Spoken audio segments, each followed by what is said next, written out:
Has Las Vegas PD contacted you about the Keefe case? A long time ago, about 2 years ago. Okay. Yeah, they tried to contact me too about the raw footage, and I just ignored all their calls. I told them and I told Reggie, y'all subpoena me or try to subpoena me by looking at peephole and see anything lighter than me. I'm not opening the door.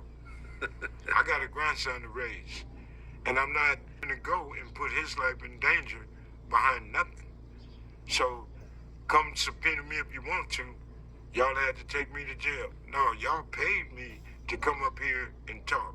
Y'all gave me this, that, and the other. That's what that would be. I don't have nothing to do with Keefe D. He get life, he get life. I have nothing against his son, his wife Paula. It is what it is. But Keefe D talking like that, I don't care if he get life or not. Well, Keefe D claims he was never in Las Vegas, but I believe in a Vlad TV interview, you said you were at Club 662 and you saw a car pull up with Keefe D in it, along with Orlando and two other guys. Is that correct? Yeah. Now we at the MGM. Right, for the Mike Tyson fight. Exactly. Were you in Vegas? Yeah, you were I in ran Vegas. 662. I was running the club at the time. Right. Reggie Wright was there, but I was doing the door and all of that. Right, and your brother Buntry was there as well. Bunchy was at the fight. Yeah. He went to the fight with him.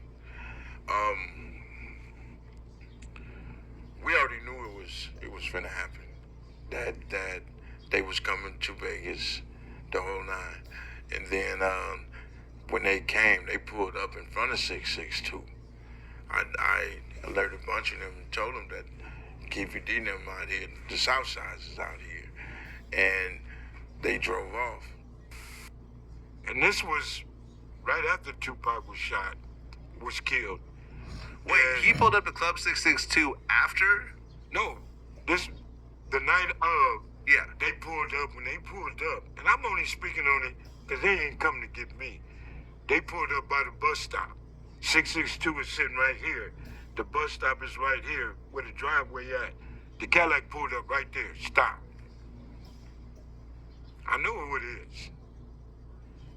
He said they was gonna go in the parking lot. If he'd have went in the parking lot, he wouldn't have never came out that motherfucker. I know that much.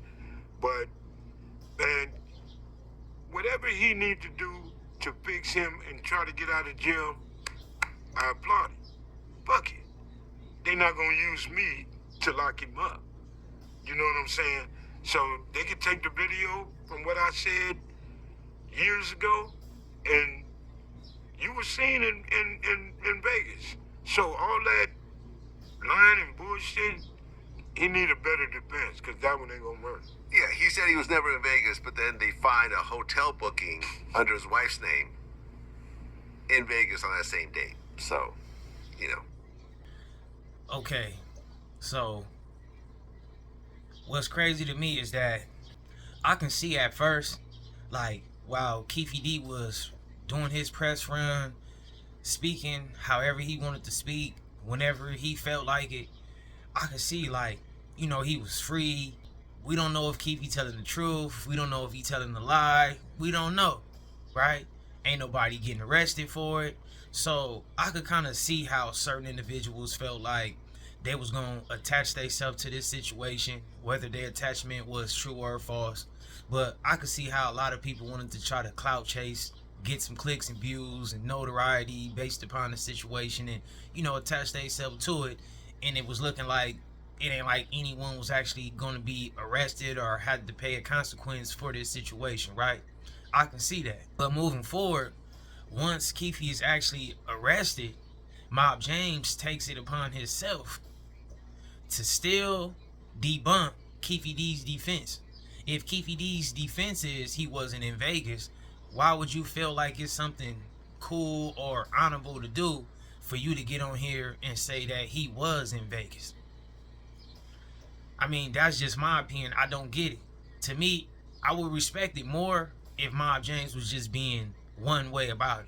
If he was on some, like, you know, F Keefe, I don't like Keefe, I crush my enemy total. If he was going that route, then I could, like, respect it more, right?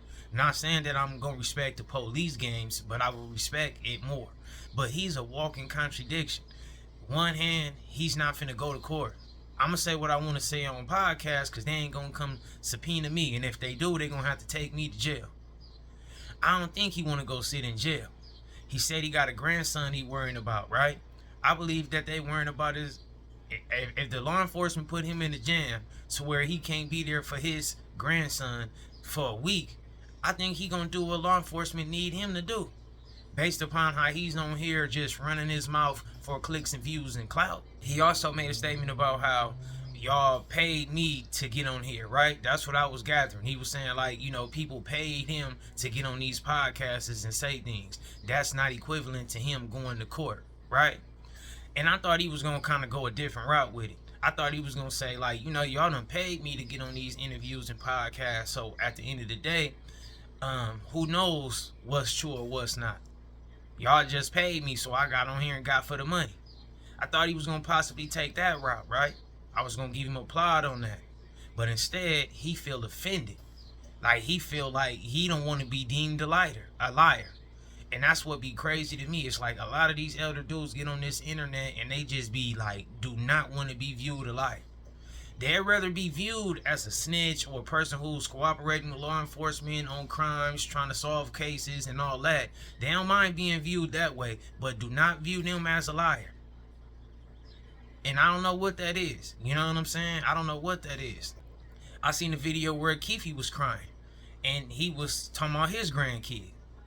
And I don't know why a lot of these older cats feel like being a grandfather is an excuse. If you gonna live your life solely as a grandfather, you know, y'all know what grandfathers and all that stuff do. You know what I'm saying?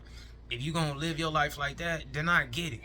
But you can't be mixing it up. You can't be acting like, you know, you want to act like you standing for this, or you're a civilian, or your life didn't change because you got a grandkid, but you still doing ill things.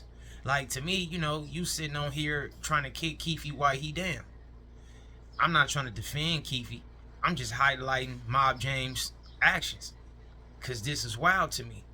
And this is poor representation. I don't even think he's being a good representation for his own grandson by getting on here doing what he doing.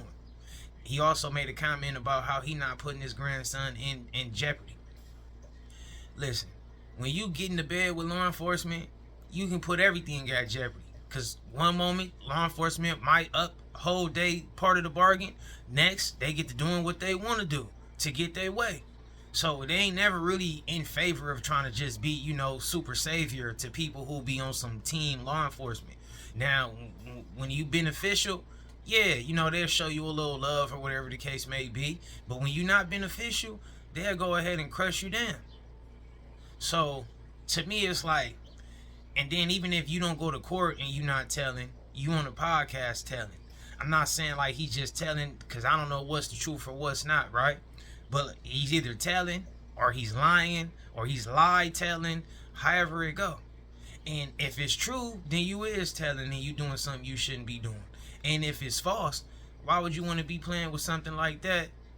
You know, and then he's talking about he got love for the family and all that stuff. He ain't got no problem with his wife and all that. He got no problem with his son. And it's like, you don't have a problem. You probably just don't want to meet no consequence for nothing you do in life.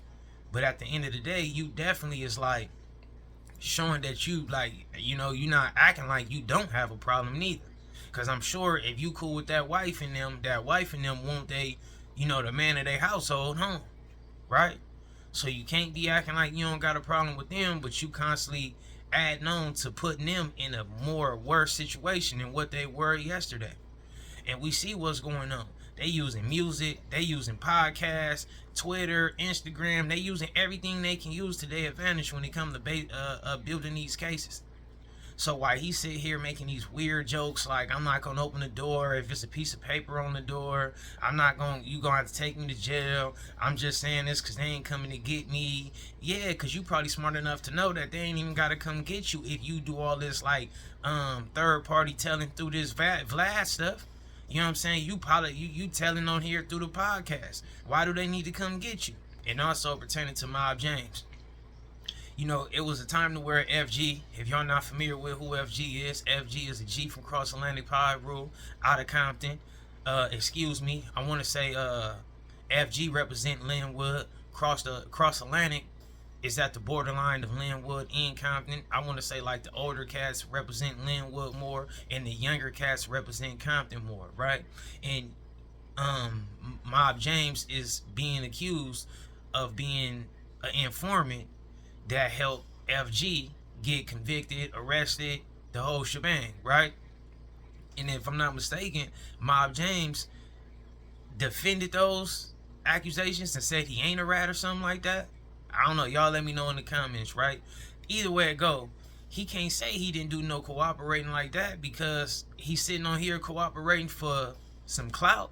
He's sitting here cooperating to just sit here and kick it with Vlad. What do we get out of this? I'm sure Vlad gave him a little check. You know what I'm saying? So to me, I'm looking at it like the patterns of his behavior is definitely aligned. So I ain't read no paperwork.